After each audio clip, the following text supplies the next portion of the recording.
The distress beacon had been silent for 3 days. Rhea stood at the edge of the ravine, her breath forming small clouds in the frigid air of Keth 7. The colony's perimeter sensors had detected movement in the Forbidden Zone, the dense forest where the indigenous Vorathi dwelled. Protocol demanded she wait for the security team, but the faint cry she'd heard 20 minutes ago shattered any consideration of protocol. It was the sound of something young, something helpless. She descended carefully, her boots finding purchase on the moss-covered rocks. The Vorathi were apex predators, 12 feet of corded muscle and instinct with intelligence that hovered somewhere between animal cunning and genuine sapience.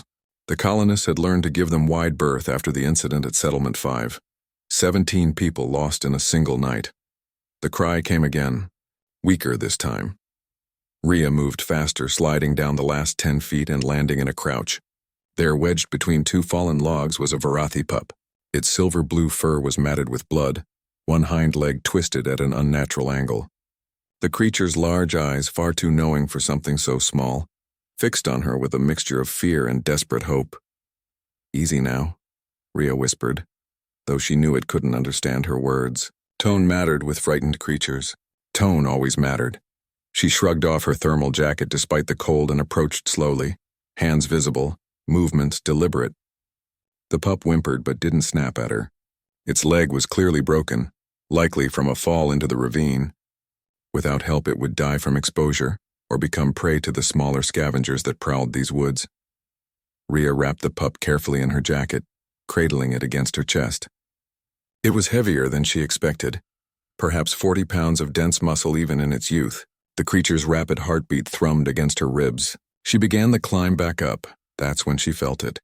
The forest had gone silent. No wind rustling through leaves, no distant calls of Keth 7's avian creatures. Just the terrible, oppressive silence that meant something massive was watching. Rhea turned slowly. Vorak emerged from the tree line like a shadow given form. The alpha was larger than any Vorathi she'd seen in the database files, its dark fur marked with the silver scars of countless battles. Its eyes, intelligent amber and filled with barely contained rage, locked onto her. More specifically, onto the bundle in her arms. The creature's lips peeled back, revealing rows of teeth designed to shear through bone. A low growl emanated from its chest, so deep Rhea felt it in her sternum. Every instinct screamed at her to run, but she knew that would trigger the chase response. She would be dead before she made it 10 feet. "I'm not hurting it," Rhea said quietly, adjusting her grip to better support the pup's injured leg. The young Vorathi whimpered again, and she felt its small claws flex against her shirt. "I'm trying to help." Vorak took a step forward, shoulders bunched, ready to spring. The killing blow would be swift, small mercy in that at least. Rhea had seen the aftermath of Vorathi attacks. She wouldn't even have time to scream, but she didn't look away. Instead, she slowly knelt, keeping her movement smooth and unthreatening.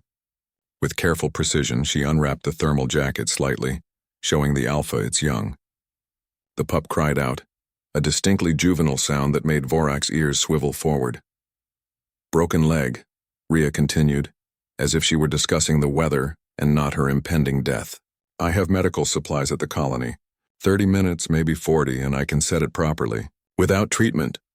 She met Vorak's eyes, letting the alpha see the genuine concern there. "It won't survive the night." For an eternal moment, nothing moved. Rhea could hear her own heartbeat, could feel the trembling warmth of the pup against her chest, could see the muscles in Vorak's haunches coiled like springs. The alpha's breathing was controlled, measured, the breath of a hunter deciding between fury and calculation. Then something extraordinary happened. Vorak's head tilted, just slightly. The growl faded to a questioning rumble. The amber eyes shifted from Rhea's face to the pup, then back again. She could see the conflict there, the war between instinct and something deeper. This creature had just found its offspring in the arms of an alien species, a species that had invaded its world, carved settlements into its territory, driven the Vorathi deeper into the shrinking forests. It should attack. It had every right to attack, but Rhea hadn't run. She hadn't tried to use the pup as a hostage or shield. She had knelt, had shown vulnerability, had offered help with nothing but sincerity in her eyes. Slowly, impossibly slowly, Vorak sat back on its haunches. The aggressive posture eased. One massive paw came forward, then another, until the alpha was close enough that Rhea could smell the musk of its fur and feel the heat radiating from its body. Vorak's nose touched the pup gently, scenting it, checking for injury. The young one mewled and tried to reach for its parent. Rhea remained perfectly still, barely breathing, as one of the galaxy's most efficient killers leaned close enough to tear out her throat with a casual snap. Instead, Vorak's eyes met hers again. There was assessment there and understanding, and something that might have been the first fragile thread of trust.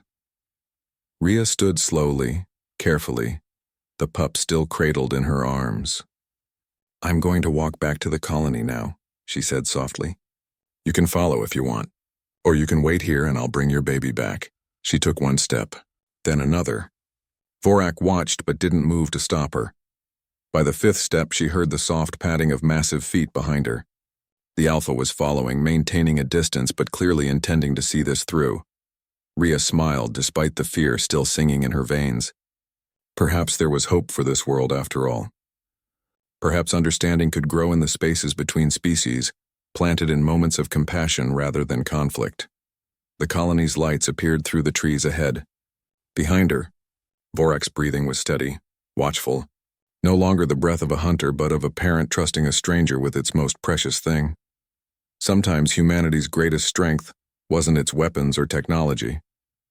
Sometimes it was simply the capacity to care, even when caring was dangerous, especially then. The pup nestled closer against Rhea's chest and she climbed toward the lights, the fearless caretaker with the alpha at her heels.